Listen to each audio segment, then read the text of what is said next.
제목은 명령과 약속 혹은 말씀과 축복이라는 제목으로 9번째 공부인데, 9번째는 신명기 5장 32절에서 6장 3절입니다. 신명기 5장 32절에서 6장 3절.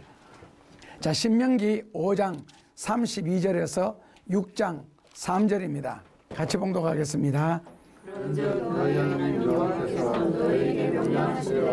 너희는 삼가 행하여 좌로나 우로나 치우치지 말고 너희 하나님 여호와께서 너에게 명하신 모든 도를 행하라. 그리하면 너희가 삶을 얻고 복을 얻어서 너희 얻은 땅에서 너희 날이 장구하리라. 예, 그렇게 해놨지요. 거기에 핵심은 32절의 핵심은 뭡니까?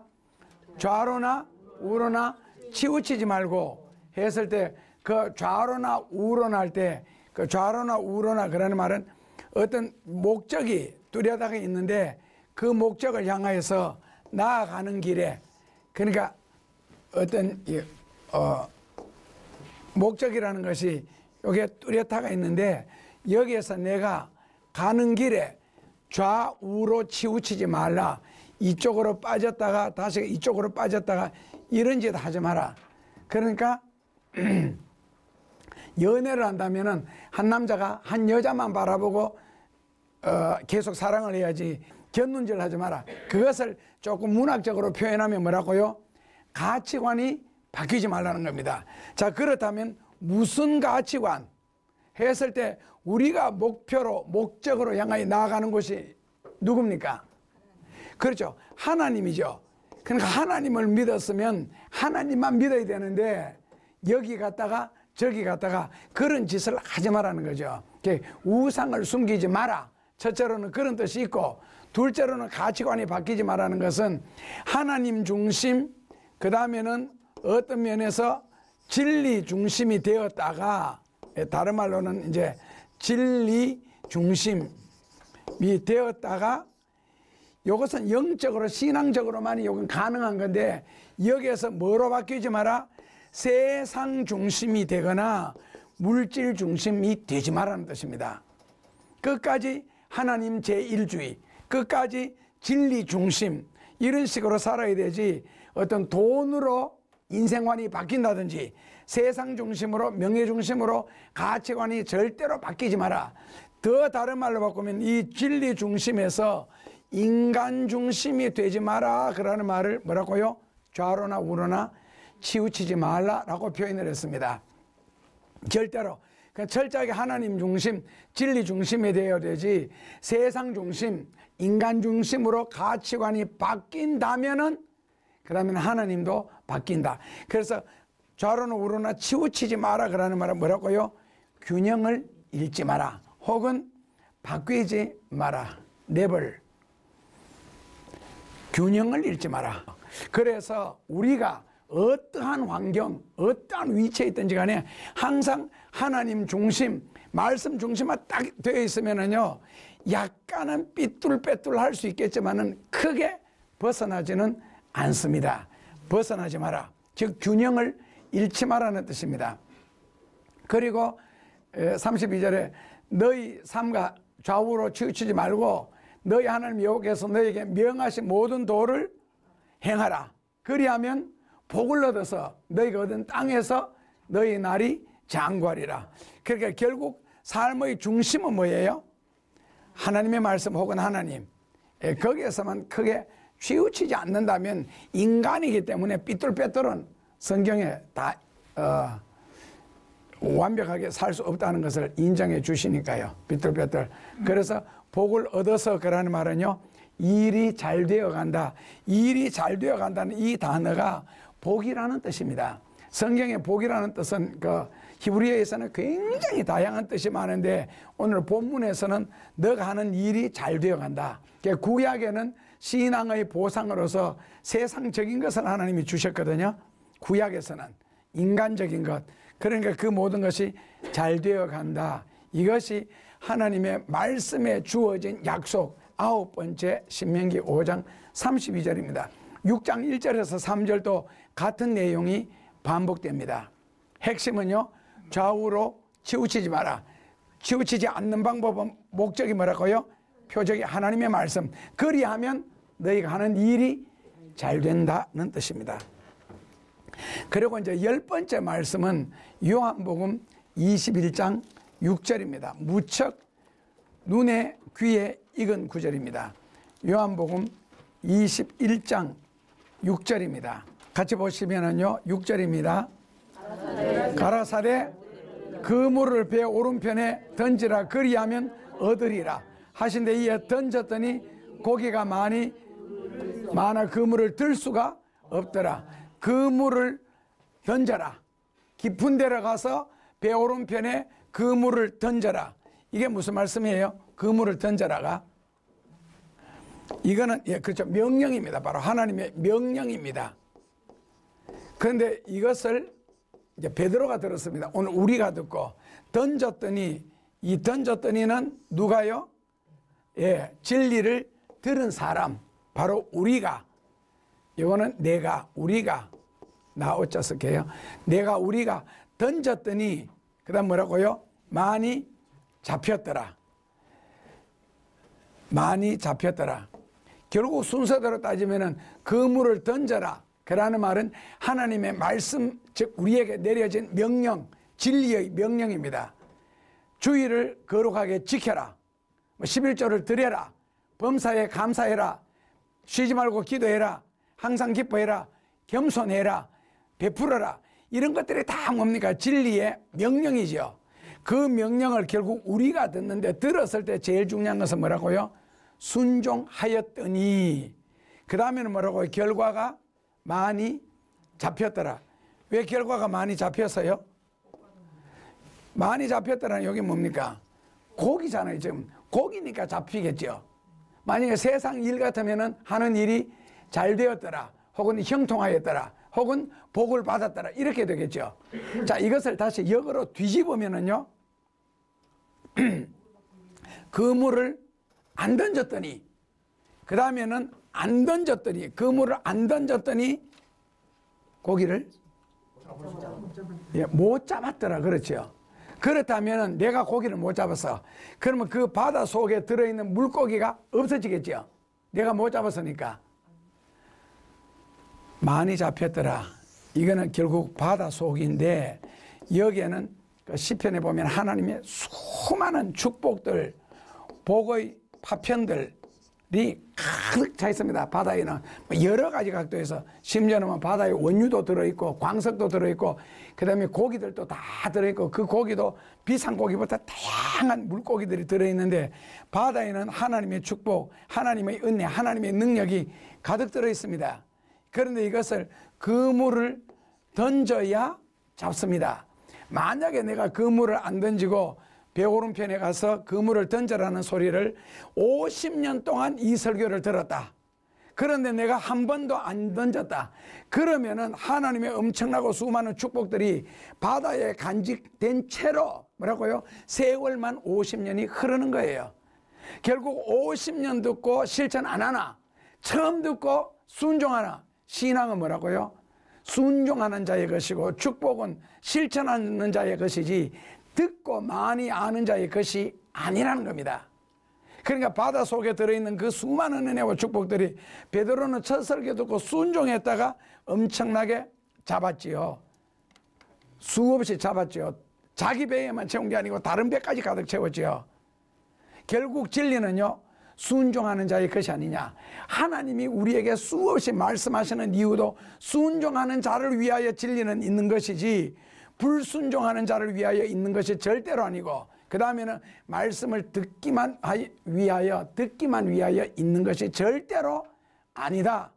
결국 이 말씀을 외면했기 때문에 하나님의 축복, 하나님의 은혜가 이 땅에 수없이 가득함에도 불구하고 나는 듣기만 했기 때문에 없는 채로 살아가고, 하나님이 역사가 다양함에도 불구하고 나는 그 체험을 못한 채로만 살아가고, 그런 채로 교회 다니고, 그런 채로 하나님을 믿어왔을 뿐이고, 하나님은 순종하는 자에게 끊임없이 역사해 오셨습니다. 자, 그 다음에는 지금부터는 저희들이 그렇다면 왜 하나님의 말씀을 순종해야 되는가?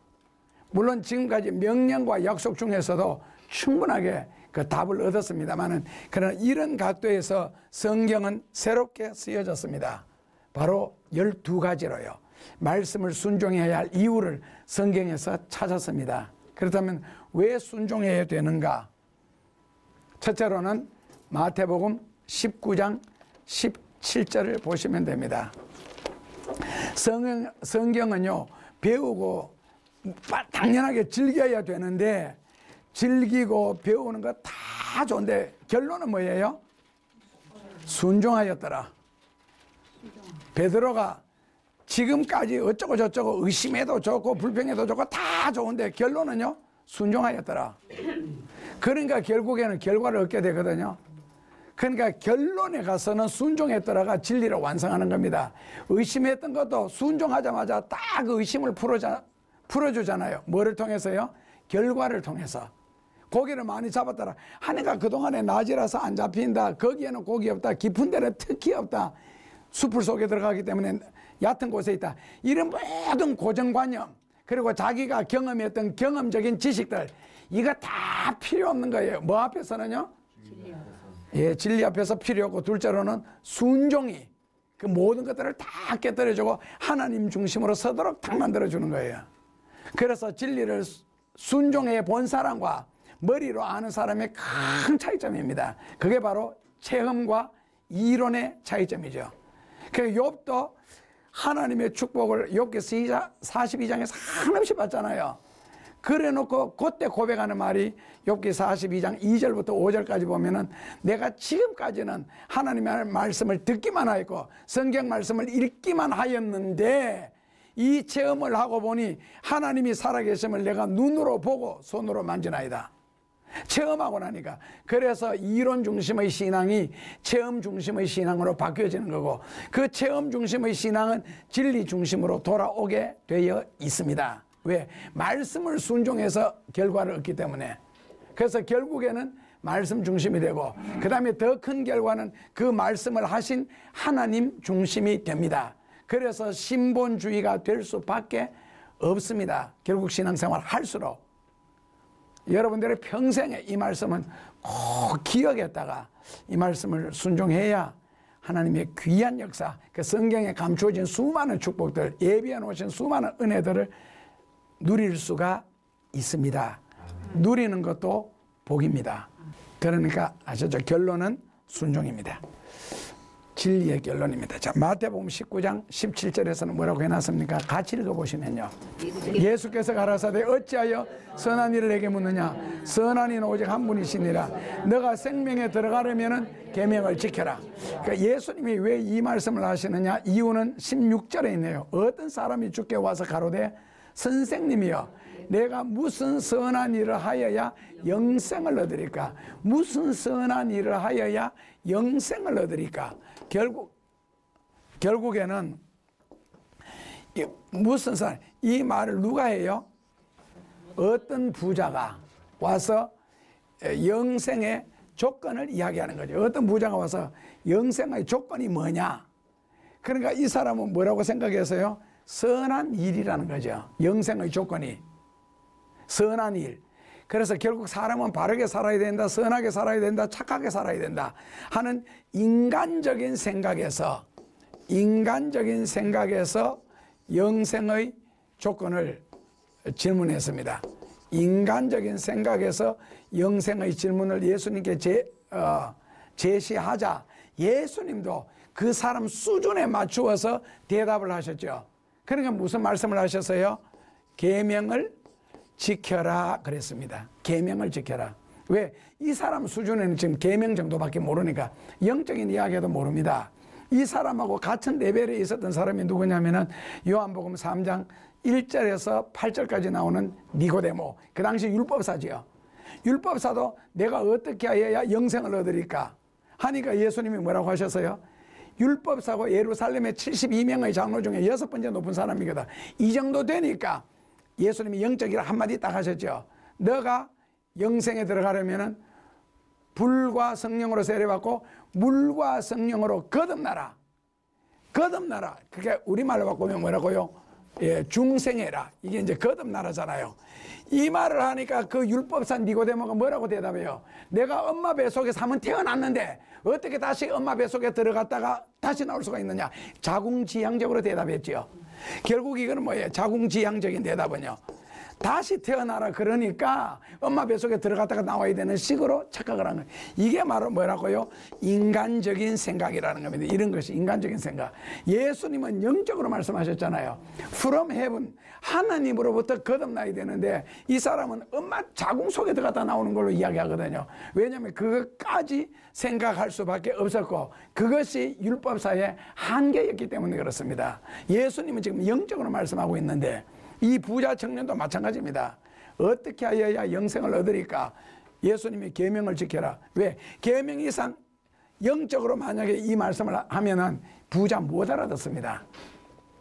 그러니까 부자가 기분이 굉장히 좋잖아요. 지켰다는 거예요. 이미 내가 다 지켰다. 그 결국 계명을 지켜라는 말은 이거는 인간적인 유전이죠. 구약에서부터 지켜 얻은 거, 인간적인 유전이요. 그러니까 이제 자신 있으니까 다 지켰다는 거예요. 그런데 내가 뭐 부족하냐? 있잖아요. 계명은 절대로 사람이 다 지킬 수가 없습니다. 낱말 그대로 it is impossible. 절대로 불가능한 거거든요. 그런데 자기는 다 지켰다. 결국 예수님이 말씀하시는 것은 너가 인간적인 노력으로는 절대로 영생을 얻을 수가 없다. 오히려 계명, 다른 말을 바꾸면 이제 율법이라 그러잖아요.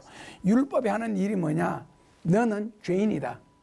그것을 가르쳐 주는 게 율법의 역할이거든요. 너가 죄인이라는 거. 결국 죄인은 스스로 구원받을 수가 없다. 그러므로 네가 아무리 계명을 다 지킨다 할지라도 절대로 못 지킨다. 하다못해 부모를 공경하라 지켰느냐? 그게 유대인들은 부모를 공경하는 방법이 뭐예요?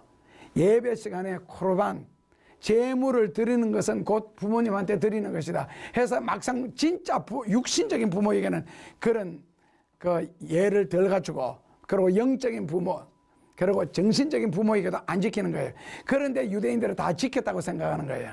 그러니까 율법의 일부는 지키는데 물질적으로만 하면 된다고 생각했는데 알고 보니까 효도라는 게 그게 아니더라는 거죠. 그래서 우리가 진리를 대하면서도 인간적인 생각으로 대하는 거다고. 절대로. 율법의 역할이 뭐라고요? 너는 죄인이다. 죄인이기 때문에 하나님의 말씀을 절대로 완벽하게 못 지킨다. 효도하라. 돈 주는 게 효도가 아니라는 거죠. 돈 주는 것이. 그것도 효도의 일부지요. 일부. 그러나 그보다도 더 중요한 것은 정신적으로 마음의 평안함을 주는 것. 그래서 효도의 3단계가 있죠. 1단계가 뭐예요? 복양, 물질적으로 잘 해드리는 것. 2단계가 뭐예요? 양지, 정신적으로 부모님의 뜻을 헤아려서 순종하는 거예요. 이게 훨씬, 그러니까 돈 주는 것보다는 양지, 부모님의 뜻을 헤아려서 행동해 주는 것이 훨씬 더 귀한 효도입니다. 예를 들자면은. 그래서 예수님이 율법적으로 질문을 했습니다. 지켜라, 계명을 지켜라. 그런데 계명을 지켜라고 하신 이유는 계명을 지키다 보면은 하나님의 뜻을 깨닫는 단계가 와요. 아, 이거 단순하게 안식일을 기억하여 거룩하게 지켜라. 24시간을 딱 잘라가지고 요 24시간 동안만 내가 하나님 앞에 잘하고 그 다음에 다른 날은 내 멋대로 살아도 된다. 그 다음에 11조 같으면 열에 하나만 하나님 앞에 딱 드리고 열에 구는 내 마음대로 써도 된다라는 것이 아니라는 걸 깨닫게 돼요. 그래서 점점 이제 깊은 단계로 고민을 하게 되도록 만들지요. 그래서 계명을 지켜라. 인간의 조건 가지고는 절대로 안 된다. 그래서 이 부자가 18절에 무슨 질문을 합니까? 가로되 그러면 어느 계명이 오니까 오케이. 너가 들어가면 계명을 지켜라 하니까 예수께서 가라사대 예, 그러면 19절까지 쭉 가지요. 부모 공경해라. 이웃을 사랑해라. 그 20절에 그 청년이 가로되 뭐라고요? 이 모든 것을 내가 지키어 싸우니 아직도 부족한 것이 있느냐? 아직도 부족한 것이 지키어 싸우니 이거는 뭐라고요? 청년의 질문의 오류입니다. 예수님은 지금 이 청년을 어디로 몰고 가는 길이 있거든요. 그런데 영생의 길은 절대로 스스로 취할 수 있는 것이 아니다. 이걸 가르치기 위해서 결국 그 청년이 아는 지식의 수준 범위 내에서 대화를 맞춰가는 거거든요. 그러니까 내가 다 지켰다. 아직도 부족한 것이 있느냐 하니까 21절에서 예수님이 뭐라고요? 가라사대 너가 온전하고자 할진대 소유를 팔아 가난한 사람에게 나누어 주어라. 그리하면 하늘의 보화가 있으리라. 결국에는 19절에서 예수님이 제일 마지막에 뭐를 요구했어요? 사랑하라. 이웃을 사랑해라. 결국 이웃을 사랑하라 그라는 말씀은요, 이게 율법의 제일 마지막에 요구하는 거거든요. 10계명을 쭉쭉 이야기하시다 제일 마지막에 내 이웃을 내 몸과 같이 사랑해라. 이 사랑해라 그라는 말은 어떤 내면적인 동기입니다. 내면적인 동기. 자, 내면적인 동기가 무엇이냐 그러면은, 내면적인 동기라 그러는 것은 이 사랑을 하는 일에 있어서는 조건이 있어서는 안 된다. 그러니까 무조건 사랑해라. 이것이 내면적 사랑의 동기라는 겁니다. 무조건 사랑해라. 그래서 사랑해라. 이거는 율법이 없는 이야기잖아요. 사랑하라. 그러니까 내가 뭐가 부족하냐? 그러니까 예수님이 뭐라고 해요? 너가 온전하고자 할진대 뭐하라? 구제해라. 결국 진리의 핵심은 너 소유를 팔아 가난한 사람에게 나누어 주라. 이것이 율법의 완성이고, 그렇게 한다면은 하늘의 보화가 너에게 있으리라. 자, 둘째로는 마태복음 5장 19절입니다. 자, 둘째로는 마태복음 5장 19절입니다. 같이 봉독하겠습니다. 그러므로 누구든지 이 계명 중에 지극히 작은 것 하나라도 버리고 또 그같이 사람을 가르치는 자는 천국에서 지극히 작다 일컬음을 받을 것이요, 누구든지 이를 행하며 가르치는 자는 천국에서 크다 일컬음을 받으리라. 결국에는 말씀을 순종해야 할 첫째 이유는 뭐라고요?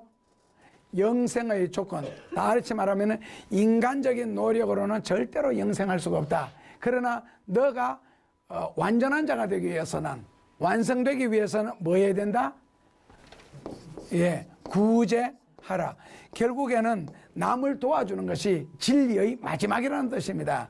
여기서 구제라는 말은 물론 재산을 팔아 가난한 사람에게 나누어 주는 것도 있지만, 믿지 않는 영혼들을 구제해서 구원받도록 천국 가도록 하는 것은 최고의 사랑이고 최고의 구조입니다. 그래서 예수님이 사랑하라 라는 말을 가지고 결국에는 뭐라고요? 구원해라, 구제해라로 결론을 맺어주는 거예요.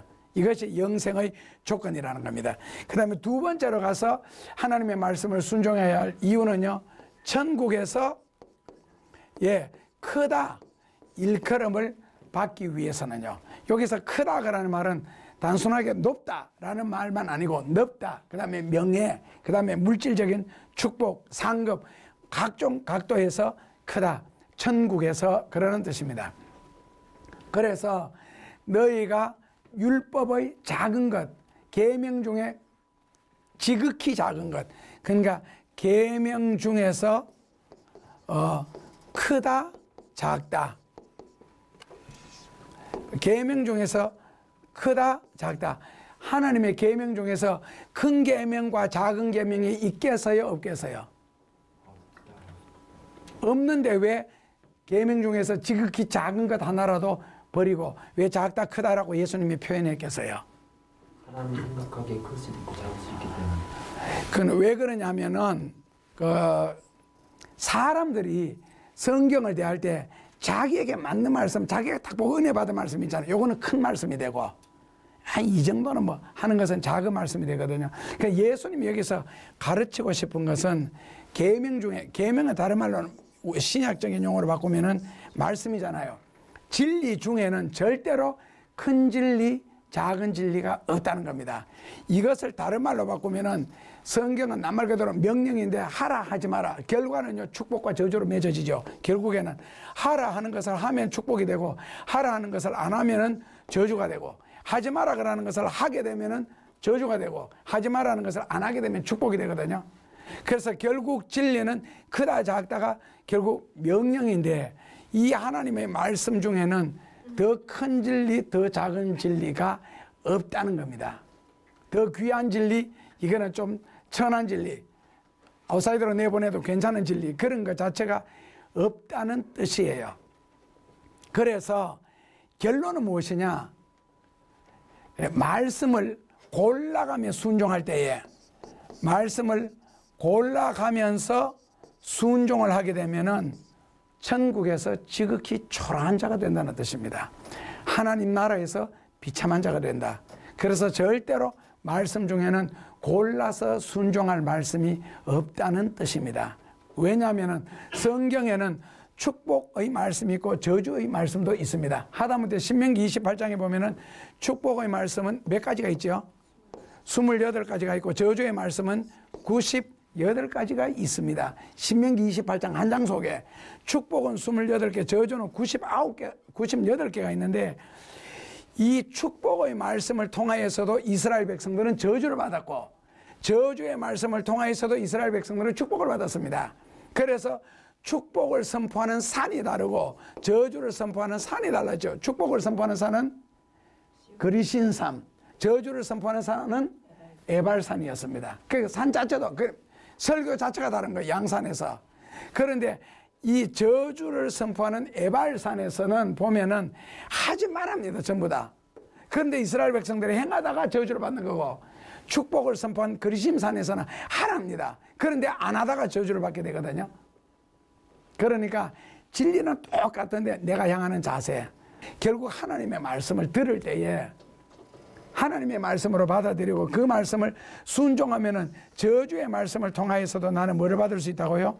축복의 말씀. 작은 말씀을 통하여서도 크게 될 수가 있고, 큰 말씀을 무시했다가 작게도 될 수 있다. 그래서 결론은 천국에서 크다 일컬음을 받기 위해서는 절대로 하나님의 말씀을 골라가면서 순종하지 마라. 선택해가면서 실천하지 마라는 뜻입니다. 그러니까 그 이유는 무엇이냐 했을 때에 하나님의 말씀 중에는 크다 적다가 아니고 내게 필요하지 않는 말씀이 없고 내게 축복되거나 은혜되지 않는 말씀이 전혀 없기 때문에 우리가 진리를 대하면서 선택할 이유가 없다는 겁니다. 그래서 너가 천국에서 크다 일컬음을 받기 위해서는 뭐라고요? 말씀을 다 듣고 다 지켜 다 행하라. 그리하면 너가 천국에서 크다 일컬음을 받을 것이니라. 자, 예를 들어서 시편 112편 1절에서 3절입니다. 같이 읽어볼까요? 시편 112편 1절에서 3절입니다. 할렐루야! 여호와를 경외하며 그 계명을 크게 즐거워하는 자는 복이 있도다. 그 후손이 땅에서 강성하며 정직자의 후대가 복이 있으리로다. 부여와 재물이 그 집에 있으며 그이가 영원히 있으리로다. 아멘. 이 112편에서 할렐루야로 시작한 이유는요, 바로 앞에 111편 때문에 그렇습니다. 111편도 정직한 자의 회와 공회 중에 전심으로 여호와께 감사하리로다. 여호와께서 그 행사가 크시니 뭐라고요? 이를 즐거워하는 자가 다 영광하도다. 그 행사가 존귀하고 엄미하며 그 이가 그 하나님에 대한 찬양과 축복이 나옵니다. 거기에 대해서 할렐루야예요. 그런데 그 10절 111편 10절에 보면은 여호와를 경외하는 것은 뭐라고요? 지혜의 근본이라 그랬는데 시편 112편에서는 여호와를 경외하는 자는 뭐라고요? 복이 있도다. 이 복의 근원으로 삼았다고. 똑같은 여호와를 경외함이 111편에서는 지혜의 근본이고 112편에서는 복의 근본이다는 뜻입니다. 그래서 시편 112편에서 이 복이라는 단어 있잖아요. 복이 있도다 했을 때 복을 이제 에세르라 그럽니다. 에샤르. 이 복이 있도다라는 말은 우리말로 바꾸면은 곧다. 뭐 곧다 그라는 말은 다른 말로 바꾸면은 바르다 그라는 뜻이겠죠. 바르다 다른 말은 정직하다. 정직하다. 그 다음에는 행복하다. 그 다음에는 축복되다. 그 다음에는 이 번성하다. 번성하다. 그 다음에 마지막으로는 하는 일이 잘 된다. 아까 나왔죠. 번성하다. 하는 일이 잘 된다. 그걸 뭐라고요? 에샤르. 우리말로 바꾸면 뭐라고요? 예, 복이라는 뜻입니다. 누가 복이 있다고요? 여호와를 경외하며 그 계명을 크게 즐거워하는 자. 여호와를 경외하며. 그래서 경외한다 그러는 말은 이제 야레 경외한다는 뜻입니다. 그 야레라는 말은 경외한다 그러는 말은 우리말로 해석하면은 겁낸다 그런 뜻입니다. 겁낸다. 그 다음에는요 두려워한다. 두려워하다. 누구를요? 하나님을 경외한다, 두려워한다.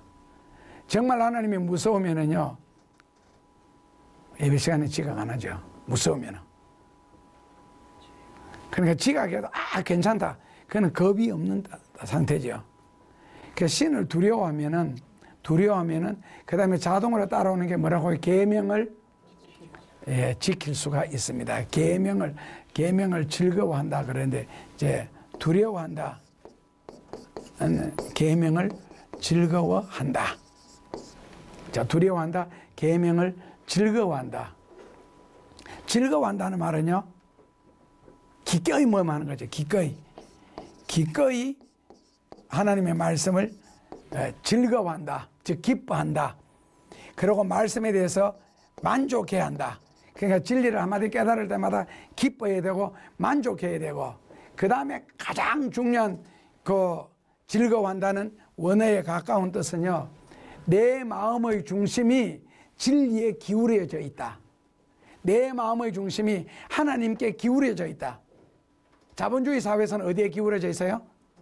돈에 기울여져 있죠. 그런 식으로 내 중심이, 내 마음이 말씀에 하나님에게로 기울여져 있다 그러는 뜻입니다. 이것이 즐거워한다는 뜻입니다. 그러니까 결국 시편 112편에서 우리에게 주는 교훈은 하나님을 경외하고 그 계명을 즐거워하게 되면은 뭐를 받는다? 복을 받는다 라고 1절에 그려놨죠. 자는 복이 있도다. 여호와를 경외하며 그 계명을 즐거워하는 자에게는 복이 있도다. 그래서 하나님의 말씀을 우리가 순종해야 할 이유는 뭐 해야 된다? 하나님을 무서운 줄 알아라. 두려워해라. 하나님에 대해서는. 그래서 원래는 이렇게 스스로가 자원해서 기꺼이 순종하다, 기꺼이 만족해 하면서 말씀을 지켜야 되고 내 마음이 하나님께 기울여져서 살아야 되는데, 이렇게 안 될락거들락 뭐라고요? 겁을 내면서라도 진리는 순종해라. 왜? 너게 복이 되기 때문에. 그래서 2절 말씀이 뭐라고요? 그 후손이 땅에서 강성하며 정죄자의 후대가 복이 있으리로다. 9절마다 복이라는 이야기가 계속 나오죠. 땅에서 강성한다 그러는 말은 그냥 강성이면 우리말로 바꾸면 힘이 세다 그런 뜻입니다. 좋은 말로 표현하면요 영향을 끼치는 자. 그러니까 유대인들의 인식이라는 게 있는데, 유대인들에게는 두 가지 중요한 인식이 있습니다. 유대인의 인식, 머릿속에 항상 꽉 박힌 상태이죠. 그리고 첫째로는 뭐냐면은 영향을 남에게 끼치는 거 있잖아요. 그 미덕 있는 영향입니다. 영향력. 다른 사람에게 미덕 있게 영향을 끼치는 걸 굉장히 중요하게, 그러니까 가문을 중요하게 생각하고 개인의 명예나 인격을 굉장히 귀하게 생각하고, 둘째로는 후손이 복을 받아 잘 되는 것 있잖아요. 후손이 복을 받아 잘 되는 상태, 이것을 아주 집안의 영광으로 생각합니다. 그러니까 유대인들은 자기가 사회에서 영향력을 끼치는 사람이 되고 내 자식이 잘 된다면 이것은 하나님 앞에 큰 복을 받은 증거다라고 인식되어 있습니다. 그러니까 잘 되어야 되고 복을 받아야 됩니다. 그래서 복이 있다라는 말은 요 이제 시편 111편에서 복이 있다라는 뜻은 우리말로 다시 바꾸면은 부모의 충성이 자식 때 가서 거둔다는 뜻이거든요. 그게 성경의 복입니다. 부모의 충성, 부모님의 헌신이 자식 때 가서 열매를 거둔다. 그래서 후손이 복을 받는 것 있잖아요. 그렇다면 자식 때 가서 빚을 댄다. 이거는 뭐예요? 부모의 죄가 큽니다. 다른 말로 바꾸면 자식이 잘못된다는 것은 부모가 하나님 앞에 씨를 잘못 뿌렸습니다. 왜? 뿌린 대로 거두니까요. 그래서 부모가 잘못 뿌렸으니까 자식이 잘못되는 것은 정상입니다. 아니면은 부모가 하나님 앞에 뿌려야 될 것을 안 뿌렸든지 덜 뿌렸습니다.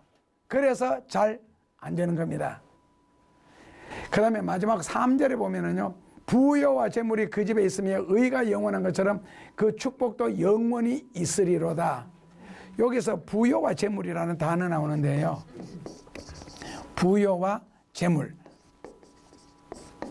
그러니까 결국에는 부모님들은 자식들을 위해서라도 충성하며 사셔야 됩니다. 믿음으로 사셔야 되고요. 부요와 재물, 이것은 금전적으로 부를 위하여 구성하는 모든 것 있잖아요.